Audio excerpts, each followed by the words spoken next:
If you're a driven, active person who wants to reach and pursue a higher quality life with some ambition, then guess what? This podcast is for you. This is the Driven Athlete Podcast. What's up, y'all? It's your man, Dr. Kyle. Welcome back to the Driven Athlete Podcast. We've got a really interesting, cool guest with us, Dixon.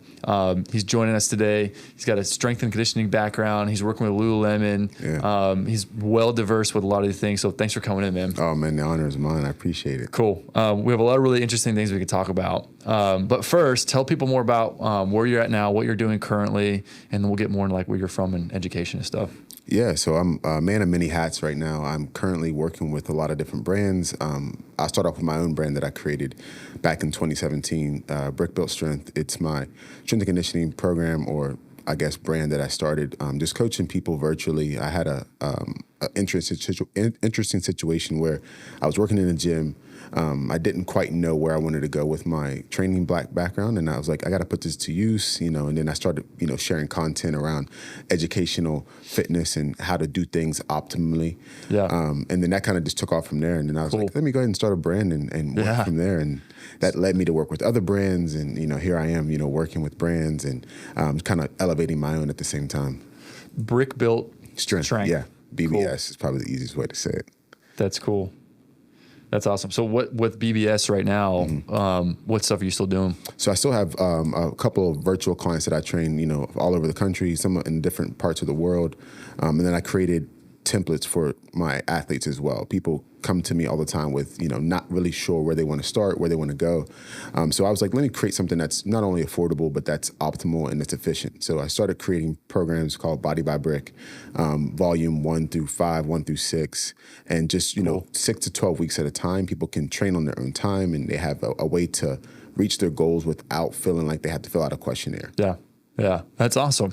Where are you from originally? Originally from Morgantown, West Virginia. I know a lot of people don't know where that's at, but just south of Pittsburgh. Okay, there you go. That's a good reference. That's why you picked that. That's Absolutely. Funny. And you went to Shepherd University, right? And you played football? Yep. What position? I was inside backer, so probably about 20 pounds heavier than. So you're a hitter. Oh, yeah. I run towards contact, that's for sure. Yeah. You see that guy right there? Run as hard as you can into him. The other linebacker made the tackle. Absolutely. Great. Yep. Yeah. I was a tight end. Nice, and slot receiver. Okay. And occasionally would split me out wide. Blocking the inside backers was always a task. We would have been going head to head in practice. No This question. one game, man, I remember just like over and over the same guy, just again and again. just like, just run an inside zone or inside run. I was like, yep. This is just getting annoying, This guy wasn't stopping, I know, right? You guys are animals.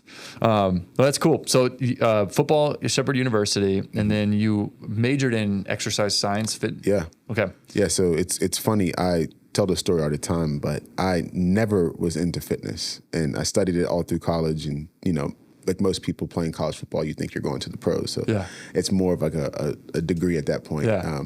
But I did retain some. It's just a formality. Exactly. Like this is kind of annoying. Like, I'm going to the pros. Yeah, so exactly. And I think why even here? Yeah, reality kind of lines up with your identity for me, and it didn't happen until after college. So for me, I was kind of in that same boat of most people trying to find my identity. Did an exit internship with fitness at a gym, and that's where I fell in love with fitness. It wasn't until after college, and even during college, I was one of the players who did the bare minimum in the weight room, and then I tried to max out on the field. Yeah, exactly. So on the field, it was kind of like that was my my degree. Just enough not get yelled at. Yeah, exactly. That was me in conditioning for sure. Oh, yeah. Weightlifting, I was always really had to get after it. Weight gain and size was never a strong suit for me. Yeah. So I feel like I always had to really push myself. But yeah, dude, same thing. What about that internship really turned you on with fitness of like, this is what I was born to do. Yeah. This is my identity. I think for me, it was the biggest takeaway was relationship. I was able to develop a relationship with people and clients. And the guy I was interning underneath, he had a core group of clients that, I watched how he lit up their day. They came in with stress or any type of problem. It went away for that hour. So I fell in love with the transition between when they came in and when they left, and their day was completely flipped. And I was like, this is interesting. Yeah. Watching them do hard things, watching lawyers, doctors come in and grind it out for an hour on their lunch break was, very inspiring to me. And I was like, well, that's where I can make an impact. And then the training stuff kind of fell in afterwards. I feel like most people who go to school for said career don't learn until they get into the field. And I think that's another thing to be said about strength and conditioning or training or whatever the case is. You don't learn as much as you do when you're hands-on. You're just getting in there doing it. That's awesome. Especially mindset with and we'll talk about mindset. Yeah. Just what you're born to do, or finding your identity, what you enjoy, what you love. And I definitely agree. Like you have a choice, like when you work with the clients and patients and stuff, like I can make this like a highlight of your day. You know what I mean? Which can be draining. You know, it's challenging over and over and hour after hour. But totally like changing the game of like, this is going to be the best part of your day. Highlight, you know, we could shift everything around, you know. That's really cool. That's also cool. That's what you got out of it. That was like the driving factor, you know? Absolutely. Besides that, is there anything else that sticks out? Definitely like the correlation between sport and training. I think, I kind of figured it out a little too late, but I think, better late than never. For me, it was like seeing people, we had athletes that came in and kind of put myself in their shoes and looking at it from their perspective of, all right, this is what you have to do. This is what you should do. This is what we're going to work on. Kind of that stigma of less is more was really implemented in, and seeing how that, changed their season or changed their, their output from the beginning of the summer to the end of the summer, and how they mentally prepared too. Because those sessions aren't easy, as you know. Off-season training is basically in season. It's a game every single day. So for me, that was definitely another thing that kind of stuck with me and put me into that position, working with athletes, working with general pop, and then getting into CrossFit athletes as well. Yeah. Have you had a difficult, because with like off-season training, like weightlifting, right? Yeah. Strength training. You had to get after it. You have partners you're working with that are keeping you accountable, and they're calling you out. And then coaches are calling you out. So you got to stay on your toes to keep your head in a swivel to not just get like called out and shamed. And it was just draining, of course. Absolutely. With you working with different various clients and stuff, how's that been for you with changing personalities of like, all right, here's like a college athlete, we got to get after it, coach mode, and then general pop, who's like trying to be healthy and fit. Exercise really isn't like a strong. They don't really like it for just communication styles. How's that been for you? It's been good, man. I think I learned early on to observe people. Like the first thing I do in every session I have is the first thing I ask them, how you feeling? And I wait for that response. And I think if you are somebody who listens to understand and listen to learn, you'll figure out real quick the people who are there who need to be pushed, people who need to be coddled, people who need to be kind of like put outside of their comfort zone, or maybe find them in their comfort zone and optimally train them. So for me, that was something I was blessed to learn early on. That makes sense. Yeah. Even meeting someone where they're at versus forcing. I think some of the best trainers and physicians and PTs find that. They find that balance, right? I think if you try to train everybody like an athlete, you're gonna miss some people. You're gonna lose some people too. Right. So for me, it was like listening to understand, listening to observe, and learn. The biggest thing was to learn each person, individually, and learn yourself too. I think upon that process is learning, how do you work? I'm not, maybe you're not a cheerleader. Maybe you are a cheerleader. Find that niche, and I think really, really get after it once you find it. Yeah, that's really cool. What would you say your favorite type of clientele is to work with? That's a good question. Population-wise, there is none, but I do love the people who buy in. Yeah, I love the people. I don't care where you're at, your age, your athleticism, your status. Yeah, if you buy in, I can work with you. Yeah, I'm in the same boat. Yeah, I feel like the people who are just enthusiastic and motivated. Even that, every day's a new slate for them. I think the people who are, who lack of a better word, play the victim or have an excuse, which is fine. You complaining is a part of the process, but I think when you use that complaint as your stage and your platform, then that's where we kind of, you're not here to get better. You're here just to, express or to unload, which is fine. But, I don't say the work didn't work, Yeah, right. And that makes total sense too.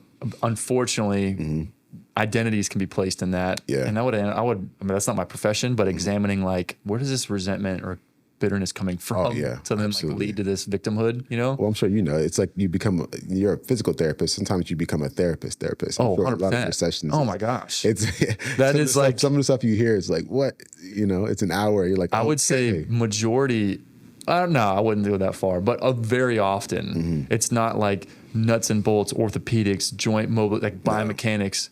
It's just like having a conversation, letting people think. Sometimes you got to vent, letting people vent, totally understandable. And then just talking about their family stuff, or like whatever, which it's challenging. And, it is. And, definitely need breaks and refreshers between heavy bouts of that stuff, Yeah, you know? I agree. But I think at least recognizing that and every time coming into the situation, be like, this might just be a conversation therapy session. It may just be one of those days. Yeah, which is understandable. You know, meeting people where they're at. You know, absolutely. That's funny, man. So you're still training clients. Yeah. Fully remote. Yep. No. I've tried to dabble a little bit now that I'm in West Palm Beach. You know, being down here since July of 2023, I'm trying to find somewhere where I can insert myself. I took a break from coaching CrossFit in person, and I'm trying to find, you know, some people that I can work with and help out. But I also don't want to be one of those people where I stretch myself too thin with working with all these people, and I travel a lot. So it's hard for me to, like, you know, dedicate time. So I am looking for clients that I can help and you know, if it's a good relationship, meet them where they're at and build from there as well. Yeah. Where at CrossFit were you coaching? So I've coached in 6 different gyms, which is, you know, a blessing. Sometimes people think it's not a good thing, but I've moved a lot. So when I was in West Virginia, I coached for 2 gyms. And then when I moved to Jacksonville, I coached at 2 gyms at the same time, which was pretty cool to see different populations. And then I coached at CrossFit West Chase in Tampa, and now I'm just, you know, taking a break. So coaching all those different gyms in 5 or 6 years, and having been a coach for 7 or going on 8 years with CrossFit, you see a lot. You learn a lot. I think I've learned the most from a lot of CrossFit. diverse experiences. Yeah, I've learned the most from CrossFit athletes, and you kind of have those, you know, different populations of people in the gym, and you got to, you know, learn them and know where they're at, meet them where they're at. But that's been amazing for me. But now I kind of wanted to take a break because I know it is a huge commitment, and if you're not bought all in, then you can't produce anything for anybody. When you say you've learned the most from CrossFit athletes, like what? I think I've learned the most with, I guess, instructing CrossFit, like teaching and coaching. I think there's two different things. You coach or you teach. Teaching people, I think, goes deeper into lifestyle. Coaching is in the hour, in the moment, you know, in this platform, on this stage. And CrossFit athletes, I think, just the stigma of, all right, 1, 2, 3, go. That's a lot happens in that 12-minute AMRAP or 15-minute AMRAP. And what I've learned the most is that people are so concerned about that 12 minutes that they forget about the hour or the week or the day that they're in. So teaching people around that to make 12 minutes better is what I've learned the most. Like, that's how you get people to buy it. And that's how you get people to, you know, come back and show up every single day. Right. Probably see some results. Exactly. Positively reinforce. Yeah, the 12 minutes is just, you know, call it what it is. It's a test. You know, it's a test, and it's an opportunity for you to get fitter. Yeah. It's not the end all be all, but I think a lot of people put those eggs in that basket. Yeah, that makes sense. And also mental resilience. Absolutely. It's just mental toughness too. That's a huge part. Where do you work out now? I work out a lot of different gyms because, you know, being in the community. Bouncing around. But the gym I would say I work out the most is 1401 Athletics. Yeah. Yeah, I work out there, yeah, a good bit. And then I work out at Level 1 Training, the private gym. With Scott? Yeah, with Scott, yeah. That's where my practice first started. Really? Was in Scott's gym. That's awesome. Yeah, so shout out Scott Langell. We'll have you on soon, man. Definitely. He's a man. He's a good dude. Firefighter. He is. Right? Yeah, really, really good heart too. Mm-hmm. Yeah, I've only heard great things. I know his gym has exploded. Yeah, like, it's pretty cool. We'll have him on soon. But yeah, so 1401 right next door to that. Yeah. That's cool. What brought you originally to get interested in CrossFit from your strength and conditioning background and some of the coaching you've done? I think it was the competitive nature. It was the closest thing I could get to sport at the time. It's true. It was, you know, the shared suffrage, the shared camaraderie. Shared suffrage for sure. Definitely. So that's what bought in for me. Like most people, you go into it thinking that you're, you know, far more fit than you are. And I think the humbling experience, you know, the best gyms, the best coaches, the best programming, it's never the same. The stimulus is different. And I think you learn a lot about yourself in those short AMRAPs or those short, you know, 5 rounds. So for me, that was what brought me into it. And then obviously, you know, the novelty of it. Yeah, totally. Being bad at something was great. Right, and that's, I guess, something to chew on for a while and work on. Absolutely. Do you ever compete? I did, like low level compete. I found myself working out with a lot of competitors, so people who actually tried to make it to the big stage. I surrounded myself around them because it gave me that extra push, right? You know, without even knowing it, I put myself in rooms with people who are a lot better than me in that sport, in that realm, and did a lot of chasing until you become the chaser. So, for sure. And I feel like all aspects of life, right? Mm-hmm. I've had a mentor describe, like, you know, having someone who's ahead of you, a peer, colleague that you guys are pupils and or your peers with each other and colleagues, and then someone below you who you're mentoring. Yeah. And having 3 levels of that consistently just for your own I love that. growth, reflection, and stuff like that. As you're doing, that sounds like what you're doing. Yeah, trying. So it's like pick it, like, and also too, going off of like, you are who you hang out with. You know, you're an average mix of the 5 people you hang out with most. Yeah. So surrounding yourself with like what you want to be like, and that's exactly what that was. It sounds like of you know, higher level fitness, CrossFit competitor, or just pushing yourself and challenging your own mental fitness and your own physical strength. Yeah. And then also people like looking up to you, like, you're looking up to me? Yeah. I didn't know that. Like, what? Why? You know? It's definitely a full circle moment when you get that chance. Yeah. Which is really cool. And also just humbling, reminding of like, I need to, you know, okay, I got to carry myself differently. Pick it up, you know what I mean? Especially as a dad, you know, now. Sure, man. It's just, they're watching and listening to everything. Yeah. I bet. Where'd you learn to say that? You know? Me and my wife and I have been pretty good about that stuff. How many kids do you have? 2. Wow, So I got 2 kids. Yeah. I got my daughter is 3.5, and my son will be 2 years old next month. What do you think you learned the most about about yourself of being a dad? Good question. Patience, understanding, and not taking things seriously. Okay. You know, yeah. I would say like I've learned about myself. For some reason, I get really worked up with messes. Okay. Dropping an egg, right? Or like spilling something. Yeah. Like imagine spilling quinoa, like giving a 1.5-year-old a plate of quinoa, not a bowl, a plate, yeah. a quinoa. Sweeping that up is the worst. Yeah. You know, it goes everywhere. Yeah. You know what I mean? And you're like, so I'm like, we have all these things going on. We have to get ready for bedtime, you know, bath, put the laundry, you know, at least get it put away in some fashion, brushing teeth, get the pajamas on, get a bedtime story, get kids settled down. And then they want milk, and it's like, we got to rebrush their teeth again. Now get them settled down in bed. Dude, it's a process. I'm sure, man. So on top of that, being like, now we got to clean up all the quinoa this kid threw everywhere, you know?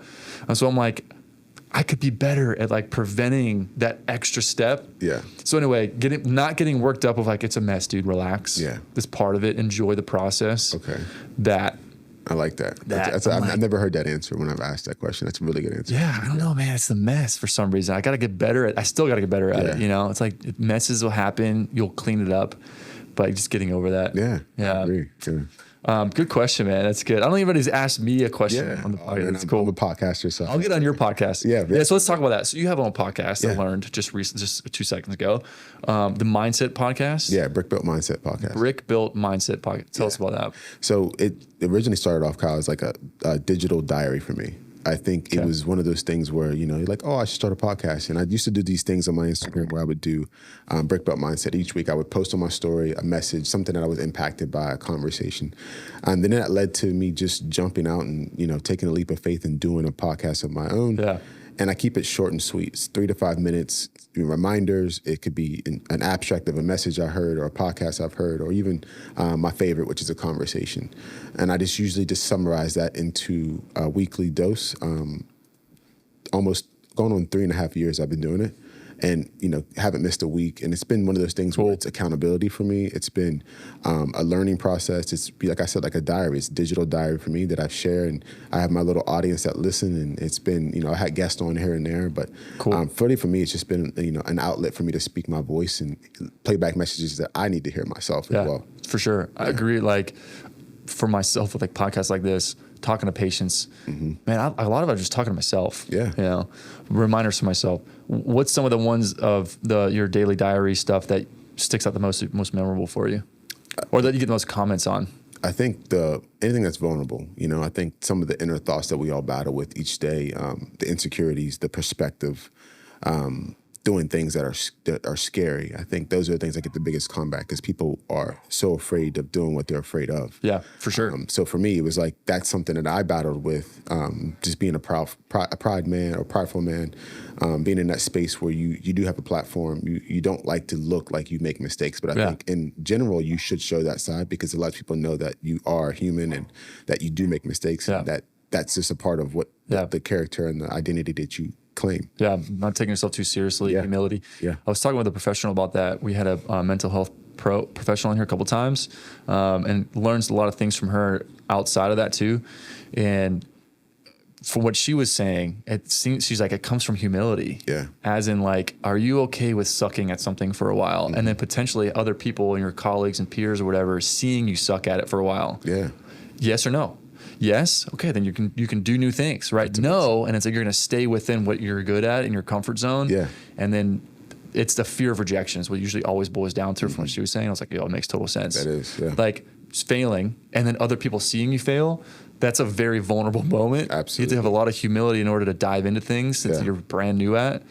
And with fitness, right? Because I used to do personal training with people back in the day. And even now with like current patients and stuff, people a lot of times are like, I don't want to do pull-ups. I don't like pull-ups. Yeah. I'm like, why? Yeah. Well, because I'm not good at them. Yeah. I'm like, dude, this practice. That's exactly why we should be doing Exactly. Yeah, it's like, and diving into anything, like learning the piano or like learning a new instrument or whatever. It's like, I'm going to look silly. Yeah. Would you expect not to look silly? Exactly. Would it be unreasonable to think that you would like be a pro right away? Probably be unreasonable. Would it be unreasonable to think that if you looked silly right now, which is nobody cares, right? Yeah. Nobody remembers.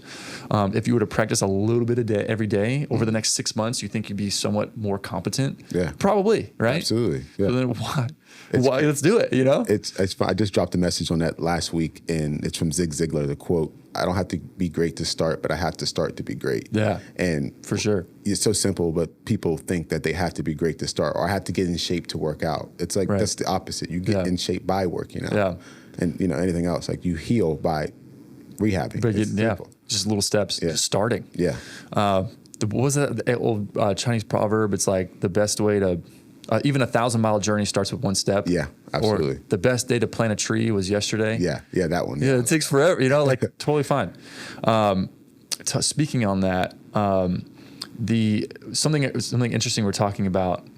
Oh gosh, I lost my train of thought. We'll get back to it. Yeah. Okay, cool. So working with clients now. And getting out of comfort zone, working on fitness, mental fitness too, and toughness. What would you say some of the most common questions clients ask you of like for fitness and health? Usually the first one is always, how do I want to lose weight? That's like the most common question asked in fitness. And the next one is, well, I don't know where to start. Where should I start? So I think the answer is in the question. It's like I always reply back with a question. Somebody's like, oh, I want to lose weight, or how do I lose weight? Or what do you eat? What's your day look like? Yeah. How many hours do you sleep? All those factors go into it. Same thing with training. Well, what do you currently do? Nothing. Okay. Where would you like to start? What's comfortable? What's an optimal thing you could do every single day come hell or high water? So those are my questions always I reply with, but those are probably the two most common questions. I'm sure every trainer is listening is probably the same exact 100%. Yeah. How do I lose weight? Yeah, for sure. So if I like eat keto for like a week. Yeah, that's a whole I'm going on a cruise next week. Yeah. Can I drop I want to be bathing suit, ready. It's like, it's a 6-month journey. Let's get after it. Yeah.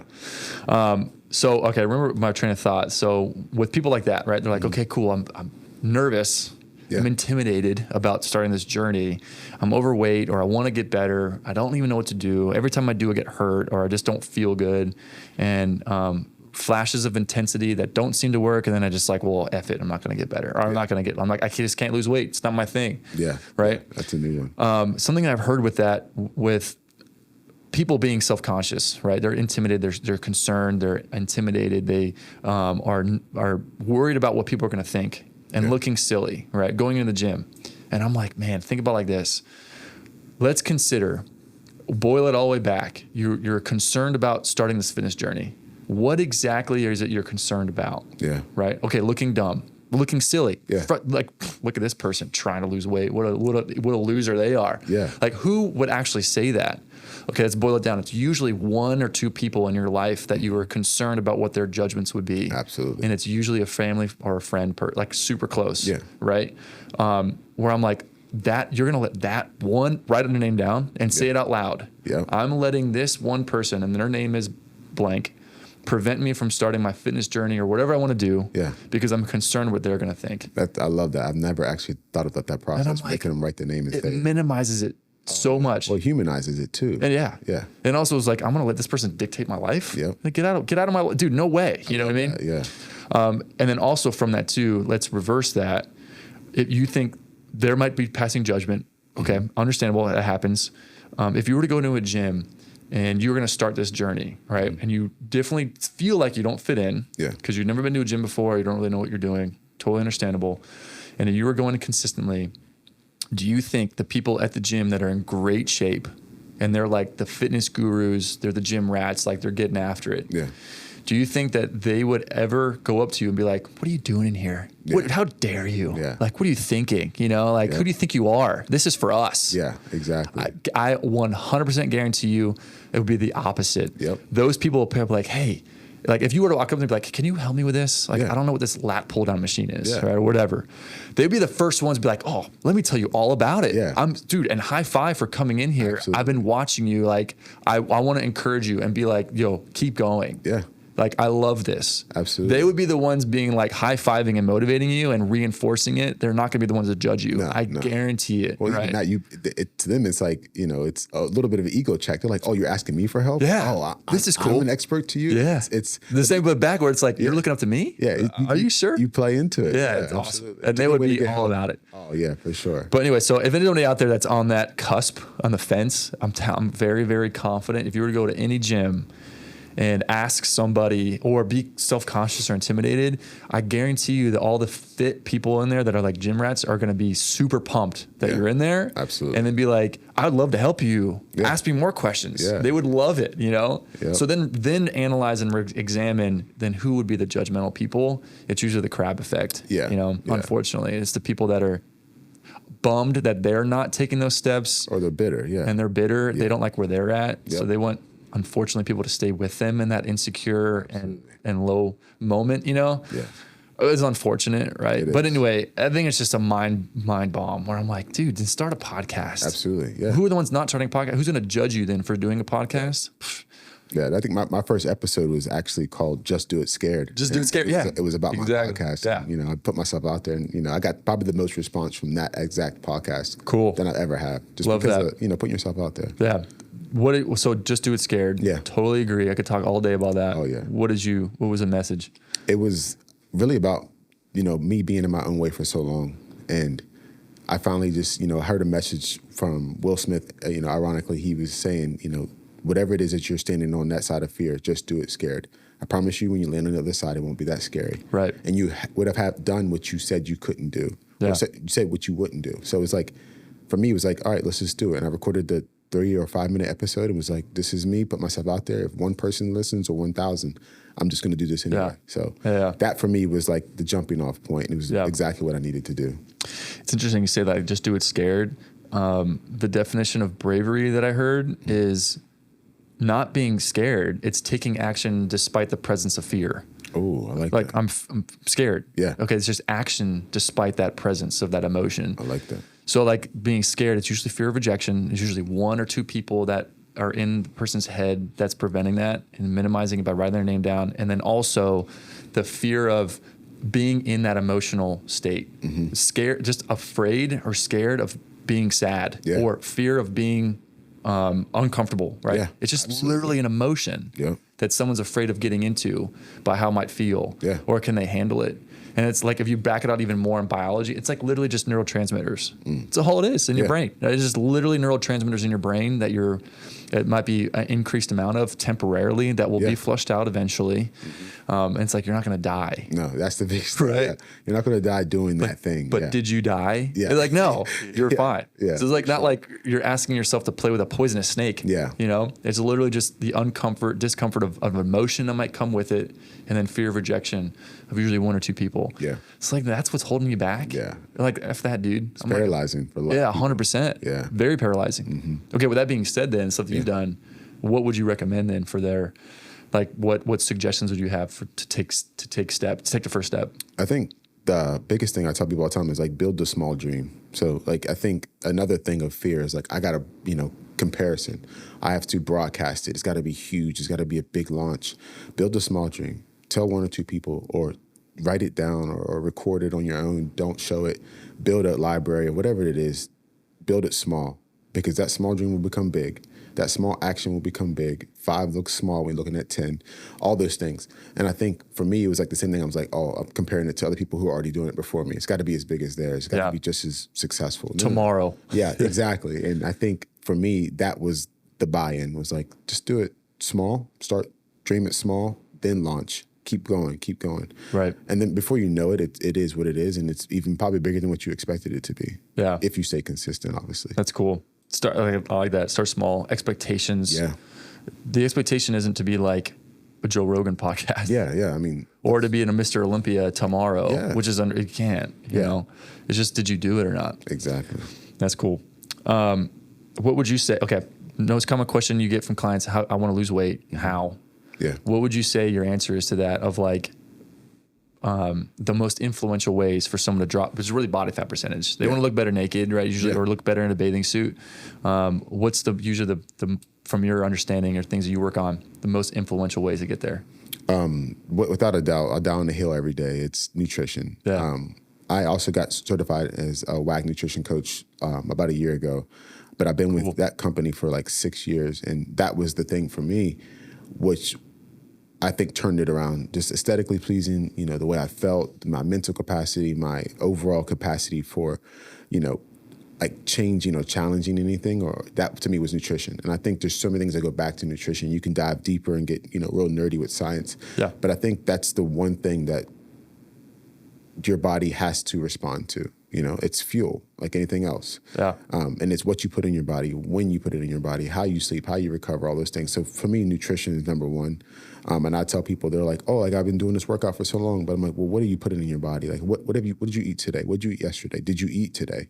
Most of us don't eat enough. Most of us are living in a caloric deficit, right? Or we're sleeping 4 or 5 hours a night and thinking that I'm going to have change. Right. Well, this person does it.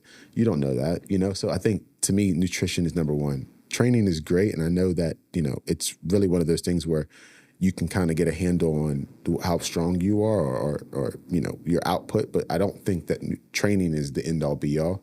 I think nutrition is probably 80, if not more percentage of the whole puzzle. Yeah. I would 100% agree with that for sure. What things seem to work for you personally with nutrition? I think accountability and tracking, like knowing how much food I'm supposed to be eating based off of my size, my activity level, my aesthetic that I want to reach. All those things go into it. And I think that for me, it's been tracking the right amount of food that I put in. You know, even having a system where, all right, I want to, you know, get this much weight put on, or I want to lose this much weight. If you don't track, you don't know. You can't guesstimate how much how much that protein you put into your body, or the carbs that you put in, the number, weighing it, tracking it, logging it, all of it. That's for me was what worked the best, and it's made me consistent. Yeah, that's good. Yeah. What stuff do you find yourself eating the most, or like what types of food seems to resonate well with your body? Any type of lean protein. Lean protein. Yeah, I'm an advocate for protein, but I am one of those people who don't love veggies, and it's weird. I'm very healthy. I consider myself a very healthy person. I'm a texture person as well. So, you know, to this day, 32 years old, never have I eaten a salad. But really? Yeah, it's everybody, all my friends and family know I'm not a salad person. But why? It's the texture. I don't like the texture of lettuce. Yeah, the crunch just bothers me. But I eat the other things as crunchy. It's weird. Well, that's okay. But, but I find my ways to get my greens in other ways. Like I will eat other vegetables, just probably not salads. So I'll eat vegetables. I'll take multivitamins. I try my best to stay as healthy as I can without putting too much supplementation into my body. So I try to eat real food, whatever that looks like for me, real food. So I eat a lot of lean protein, a lot of quality carbs, and my healthy fats as well. What quality carbs? Grains, a lot of grains. I eat, I say, mainly just grain is what I eat for my carbs. Yeah. Gotcha. How do you feel about quinoa? I like it. I think it has to be like prepared properly. Like I've had it other times and I didn't like it, but you know, my sister made actually some really good quinoa back when we used to live near each other. Cool. She put me onto it, but with what? Because it's super dry. Yeah, you know? She had like some type of like oil base to it, but it had like garlic and season, like and onion to it, so it was actually really good. Cool. But yeah, I think that was like my first introduction to it. And I was like, okay, this is another grain I like. Yeah. Yeah. A quinoa, I mean, it's just simple and you can get a ton of it at Costco and just like, you know, go to town, but, and have leftovers. I'm a leftover guy for time efficiency, you know, but, I like avocado in it. Really? Yeah. Okay. Cause it sticks to it. Yeah. It like makes it like mushy, you know? It's not, dry like you were saying. Yeah. It makes it less dry. Okay. But anyway, that's just an avenue I found. Avocado and quinoa is one of my go-tos if we have quinoa. Yeah. Because otherwise it's just dry. Yeah. You know? Okay. And then what quality fats, like good fats? For me, it's, I do a lot of cooking in oil. And then I'll extra virgin olive oil. Just extra virgin olive oil.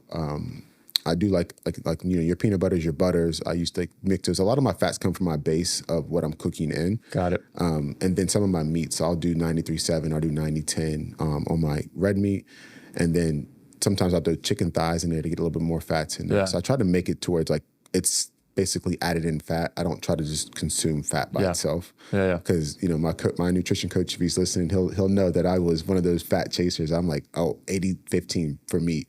Because you grow up on that. You think that's what you're supposed to be eating. So it's good. Yeah, it tastes so good. It's so much easier to season too, right? Yeah. But and also I'm a chicken thigh guy for sure. It's just so juicy and tender. You can marinate it better too, right? So what we do is we put chicken thighs. I'm all up, like I said, efficiency, time efficiency for sure. We'll go to Costco and get like a ton, and I'll just put it all in the pressure cooker. Oh, nice. And just let it go, you know, and like literally like. What 10-15 minutes is like ready to go versus crock pot like hours. Yeah. But that's or grilling. You know, I'm a grill guy. Okay. But if we have time, you know, 2 kiddos. That is a lot longer. You gotta be paying attention to that grill too. Yeah. Right. Exactly. It's like it's intense. It's, you know, you gotta focus. Definitely. Okay. Cool. I know for peanuts, walnuts, pecans, almonds. See, I have to limit myself because I go crazy for almonds, dark chocolate almonds. Well, that's a different story. Yeah. That I'm a fan of that. I could destroy those. That's awesome. That's cool. Supplements. Okay. So you're involved with a supplement company, is that correct? Yeah, Serious Performance. Jeff Logan, a really good friend of mine. He actually was a huge competitor in CrossFit, but he started his own supplement company, and it really just one of those things where I wanted to buy into something that was, you know, unique. It was an entrepreneur, small, and then, you know, he had a vision, and we talked about the vision. And what's it called? It's called Serious Performance. Serious Performance. Yeah, CERUS.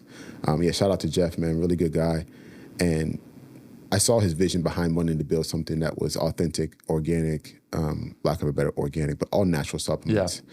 I'm not a huge supplement nerd. I don't know a lot about it. I just need to know what goes into my body. So my fiance, who's a resident, she does a lot of the education for me. She's like, all right, this is good. This is what this does. So it helps me learn a little bit too. Yeah, perfect. And you got to trust your spouse or your significant other. 100%. Yeah. I'm fully trusting you with my body right now. Right? Yeah. So she does a good job at kind of helping me with that side of it. So I learned a little bit more. But for me, it was like I'm a real food person. I like to know what I'm putting in my body. If I don't know, I don't even fool with it. So the supplements that he does, they do have, it's no protein. We just have like, you know, hydration, you know, creatine supplement where it's hydration creatine. We work a lot with like, you know, Flow Pro, which is like a cardiovascular booster. He has, you know, some sleep products, some focus products. But for me, it was just like having something that I can minimally take and non-stimulating. I don't like to be under that, you know, wired, you know, stimulant. I love to be just my normal self with a little extra boost. Clear. And some hydration. I love to be hydrated. So, especially living in Florida, you got to be hydrated. No question. Yeah. So, for me, that was like, you know, a buy-in and just the vision he wanted to build. And I love that. He wanted to build, you know, organically and authentically. Yeah. So we, you know, myself, a couple of the members that he has, Cohen, Rob, and Wendy, really great people. And then, you know, me and Rob, we partner on the training side. We're starting to build templates out for people that are in the same boat as, you know, us. We want to look good. We want to move better. And we want to train optimally. Like, we want to be in an environment where we can actually get better. Yeah. And that's what we tackle with our training side. And then, you know, Rob and Wendy and Jeff handle the supplement side. Cool. Yeah. That's awesome. What do you, for anti-inflammatory stuff, right? I've been from what I've been researching and stuff, turmeric always seems to be high on the list. Yeah. And then also fish oil. Yeah. That's high in like the compounds that actually do the anti-inflammatory. Do you guys delve in that a little bit? We haven't dove into any like turmeric or fish oil. I think they have some extract to some of those different things. I tried fish oil early, couldn't do it. I think the burping up of fish oil all day, but I found the trick. You put it in the refrigerator, it does help. Oh, really? I didn't know that. So it kind of dilutes the feeling of, burping up salmon all day. Yeah. But there was in college I was taking it. Yeah. And it helped, with my knee pain and back pain. It's just because there's getting, just always getting after it. I've heard good things about it. Yeah. And definitely the fish burps then. Yeah. But the past several years, couple years, I haven't. Really? Yeah. That's amazing. I'm taking Nordic Naturals. I want to shout out, plug if they ever listen. But I haven't had an issue with that. Oh, that's good, so, man. Yeah, it can be it's uncomfortable and weird, you know. But I haven't had any issues with that recently. Yeah. Which is good. For me personally, I usually go on and off cycles of supplements. If I'm like heavy training timing, and then I'll take a drug holiday, you know? Yeah. Creatine, monohydrate for sure. Just whey protein isolate. Yeah. Just get as much protein as possible. I'm always trying to get more protein. Absolutely. And with it has more BCAAs in it, branched chain amino acids. Yeah. And then beta alanine for performance again. Yeah. I feel like I respond really well to that stack of supplements. Have you found yourself taking it more frequently, or do you try to do it when you are in lieu? So if you say you're working, you have patients back to back, and that's when you supplement, or do you part of your routine? We're just workout. Okay. Yeah. I think it's for me, what I do is I write my own little program. Yeah. And then I'll get supplements. Okay, I'm going to get on a more dedicated, streamlined, super focused workout bout for several weeks, usually 12 to 16 weeks. Yeah. And I'll take supplements for a majority of that time. Okay. So it's like an official, here we go. There you go. We're on a program. We're all in. Yeah. Versus just messing around and I guess I'll work out right now before I go home, Yeah. Be more purposeful. It's just a good set the stage for we're getting after it for the next laser focus, just 12 weeks, which is not that bad. I think that's good, having, making yourself a client. Yeah. I think that's one of the most important things. Yeah. Well put. Not waiting to the end of the day, I'll try to tie something on. Sometimes you have to, right? Sometimes life gets away from you, but I think some of the best coaches lead from a place of service and putting themselves first in that capacity. Right. Yeah. Yeah. That's a good way to put it. Make myself a client. Yeah. What would I do? Yeah. I know the answer is this. Yeah. Come on. Sometimes that's the hardest conversation. Yeah. A guy that I listen to, Alex Hormozy, you listen to his podcast. No, it's an entrepreneurial podcast, but anyway, he's a lot of mindset and philosophy and some tactical business stuff. But anyway, I really like his stuff he talks about, and he talks about the Solomon paradox.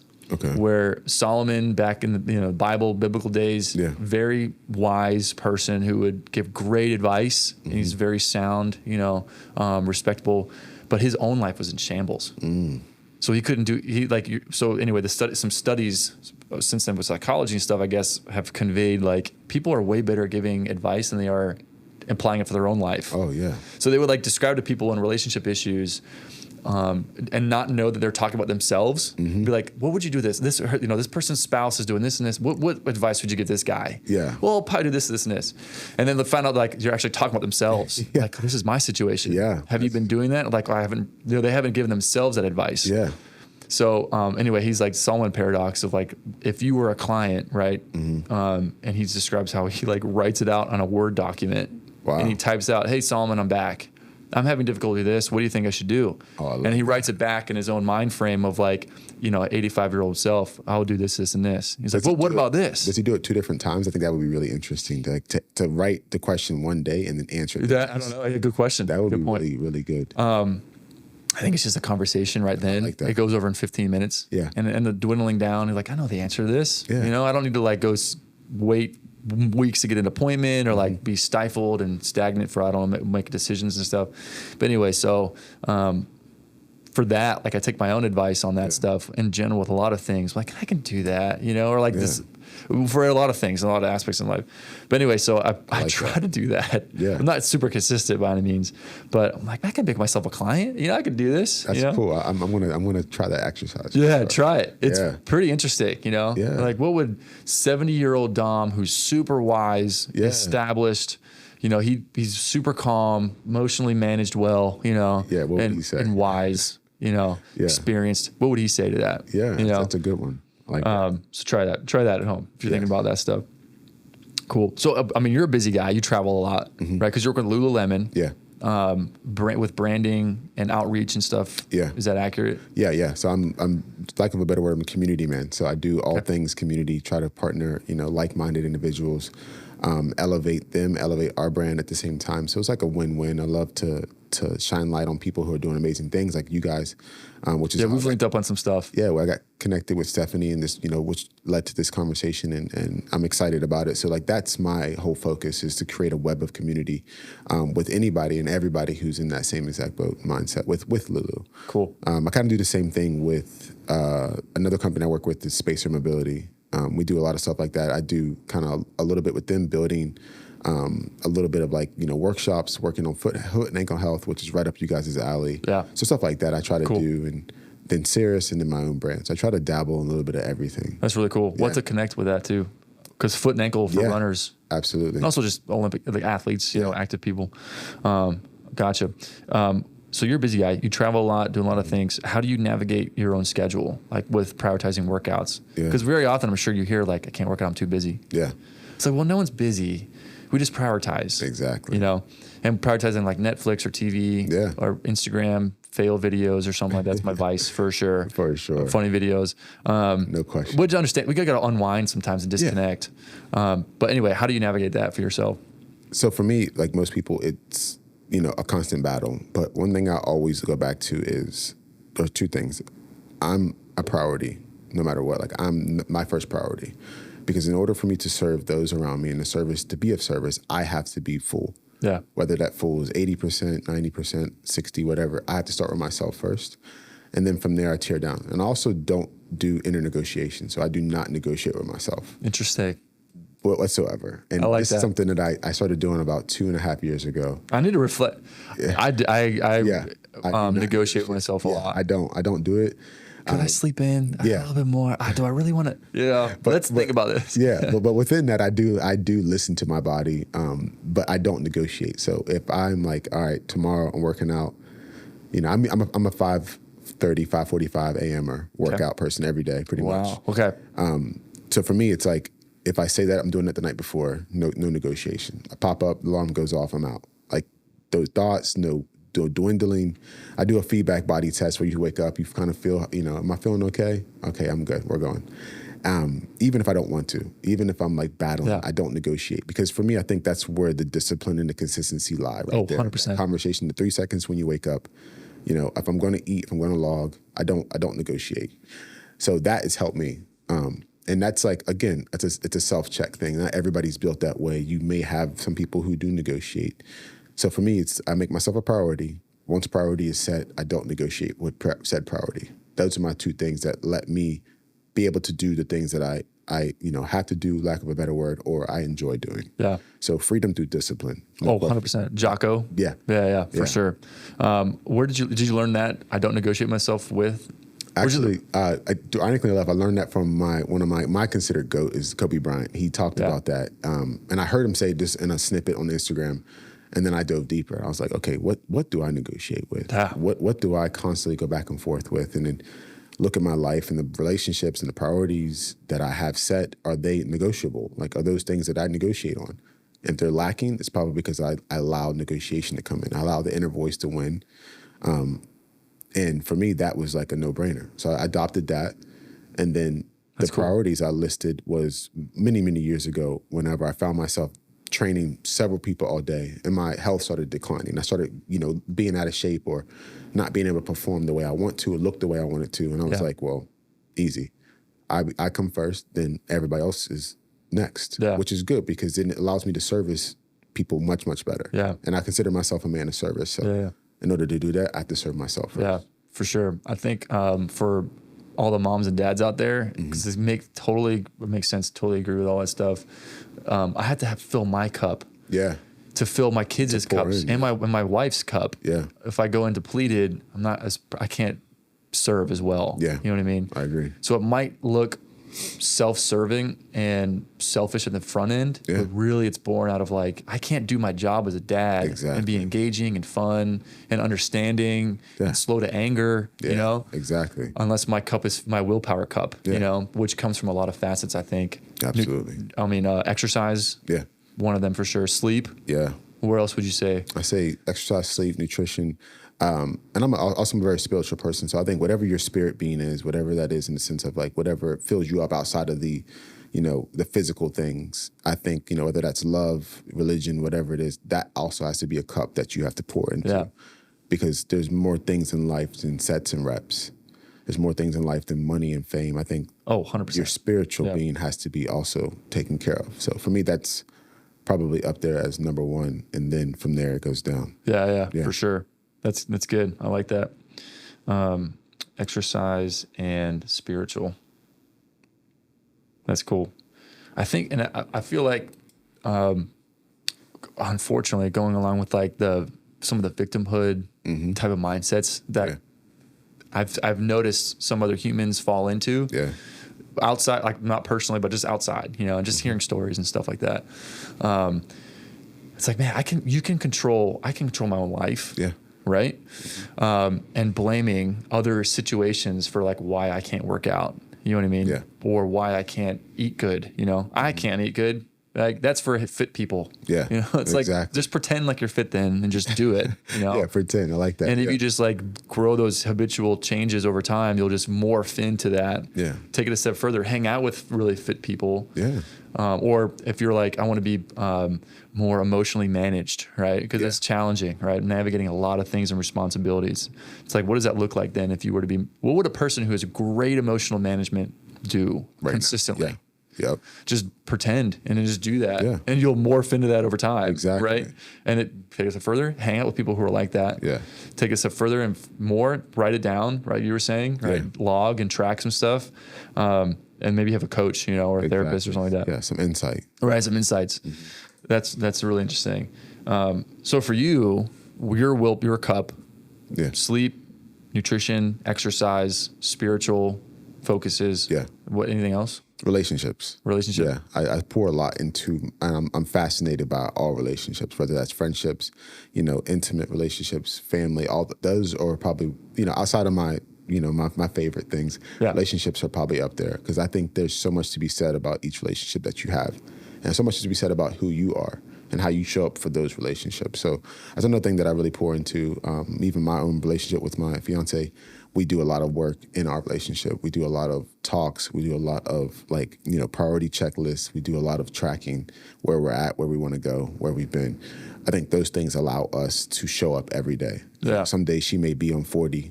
I'll take your 60. Yeah. And I think that's something that's allowed me to do all the other things that I do because, you know, that base is there. And that's where I built from for sure. Yeah, that's a great point. Yeah. I heard that I need to get better at that. We need to get always, you know, it's always something to get better at. I'll do. Yeah. A relationship person. This was an Instagram video. Mm-hmm. I think there's some good content on there. It's just as good as it is bad. It is bad, right? It's just picking and choosing who you hang out with. But anyway, this lady was talking about relationships. She's like, you know, marriages are 50-50. She's like, no, it's not. No. Never is. Never. Yeah. Just checking in, be like, yo, where are you at today? I'm like, yo, I'm a 1. Yeah. Okay, then I got 90. Exactly. I have to. You have to. Right? Like, what are you going to do otherwise? And a friend of mine, not a pro on this stuff by any means, the best quote that I heard, at least I really liked it. I was like, that makes sense. I like this a lot. It resonates. Relationship-wise is like, for a marriage at least, is like 2 servants at heart. If 2 servants being at heart, like you're going to always be out serving somebody without expecting like, well, now my turn. Yeah. You know, it's like, I didn't do it for that. Exactly. Like if you're both on the same page with that, dude, it's going to be way better. Absolutely. So going into a day where it's like, I'm sorry, like I'm at 3, you know, it's like, okay, you know, absolutely. Let me step up. Let me take it on. Exactly. Not expecting anything in return. No. And then, but the other person who is a 3 being like, I want to be the 8 next time. It makes them show up. Yeah. I want to be that for you next time. Absolutely. But anyway, it's coming from that, which is hard, you know, always. It is. It definitely is. But that's really cool. Yeah. So anyway, that's interesting you brought that up. Where'd you hear that from with like 6 and 4? 60-40? I think it was also like I do a lot with like Jay Shetty. He does a lot on relationships. He dropped his book 8 Rules of Love, and he talked a lot about that, like, you know, showing up for your person, you know, being of service, trying to outserve the other person. I think it's a win-win regardless. But he talked a lot about that too. I think I heard it on Instagram about, you know, I may not be at 50 every time. You know, you got my other 60, 40, whatever it is. Are you showing up? And I think your partner too had to be on the same page. Yeah. And we did an exercise where we sat down and we listed separately our priorities, our top 3, you know, hers 3, my 3. They don't have to align. I have to just value her top 3. Yeah. She has to value mine. I think you have to have that in, you know, every friendships that you have. You know, if me and you hit it off, I'd be like, Kyle, where's your priorities? And then say, you know, yours is your practice and mine's is, hey, I want to hang out. We have to value each other's priorities. Right. I think that makes the relationship better. Right. So that's where I really picked it up from. Yeah, that makes total sense. And reflecting back or just noticing other things and other relationships that I've had or other people in relationships, not being judgmental by any means, but at least objectively looking at things. Like it seems like you're not taking what they value seriously. Exactly. Can you appreciate the reality here? You know, of like, this is really important to them. It's like, well, it shouldn't be, you know? Yeah. It's like you're thinking about yourself. Perspective, yeah. You're totally selfish, right? You know? Yeah, perspective. But it's perspective. That's really, I like that. It's really interesting. We'll have to go over that exercise. I like that. Definitely. And reflect on myself, you know? Yeah. And then am I taking that seriously for my spouse, you know, or my kids, my friends, like whatever. That's really cool. I think, anyway, linking that back, that will all help encapsulate like what fills up someone's cup. Yeah. And enhance your own relationships, which is going to fill cups more usually. Yeah. If you're introvert or extrovert, regardless. Yeah. For your most meaningful relationships, that's going to allow you to be a better person. Yeah. Right. A version of yourself that you want to be better. Right. Yeah. And maybe even more energy and ability to, if it's fitness and exercise, focusing on nutrition, right? Yeah. All that stuff. I agree, man. That's really interesting. Last thing, what's one other mindset podcast that you feel like really sticks out that you've done? That's a good one. I love Jay Shetty's podcast. He's to me, he's a lot of what I inspire to achieve in the sense of like relationships that I have in my life or statuses in the sense of, you know, wisdom or fulfillment. His is on purpose. And I love this, even the name itself, you know, doing everything you do on purpose with intention. So really not only his podcast, but the guests he brings on. He brings guests on from all different walks of life, professions, specialties. So he's been my favorite that I really have dove into. What about one that you've done? Oh, my podcast. One of your own episodes. Okay. My podcast, I think, that's a good question. I did one, I'm trying to think. I do one every week, so it's hard to remember. I did one, I think, a couple weeks ago. I talked about intention versus attention. And it's like when you do things, whether you're doing it for attention or you're doing it with intention. Yeah. And I talked a little bit about, you know, the breakdown of, you know, how you go, you know, even doing this podcast today, am I doing it to get attention, to get clicks, to get, you know, I'm doing it with intention. So every answer that I'm answering with is intentional. It's not to sound good. It's from the heart, which is, I think, how you should do everything that you approach. Because you can walk away from it knowing that you didn't leave anything except for an impression, a good impression, hopefully. So I think that was probably the one that stuck out to me the most. You know, I'd have to come back through the archives and see what I've done. But you've done a lot. Yeah. And they're short too. So no, I like that though. Yeah. Like under what reason are we doing this in the first place? And I think, you know, even my father told me, we had a conversation yesterday and he talked about, you know, when your heart's in something, you often don't realize what you're doing. You don't look at the logistics. You don't look at the numbers. Or he's like, when you're doing your heart's in it, you just feel it. You flow in a state of a flow state. He was like, that's what you should try to approach everything that you love with. And we were talking just like about like me and my fiance's wedding coming up, and we were just talking about planning. He was like, just make sure your heart's in it. So to me, I was like, yeah, you're right. That's intentional. So that's what I try to do. I love that. I stay intentional with everything. That's really cool. Yeah. It was great. Yeah. Awesome, man. Well, thanks for coming in. Oh, thank you. We'll have to have you on again and we can deep dive in others. I mean, we can talk all day about this stuff, you know. I appreciate your time, and I appreciate what you guys are doing here and the collective efforts that you guys are doing here at Athlete Restoration. So awesome, man. I'm grateful. What's the best way for people to reach out to you if they have questions or want to work with you as a client? Yeah. Really, you can reach me direct message on Instagram. My username is Brick Built Strength. Email is brickbowstrength@gmail.com.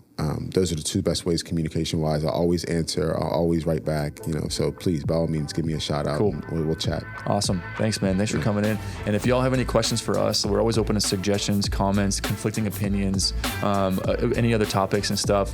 Or as a patient, if you have any issues, pain, you can always reach out to us. Emails, probably the best at team@athleterc.com, or just our phone number at 561-899-8725. And we'll catch y'all next time.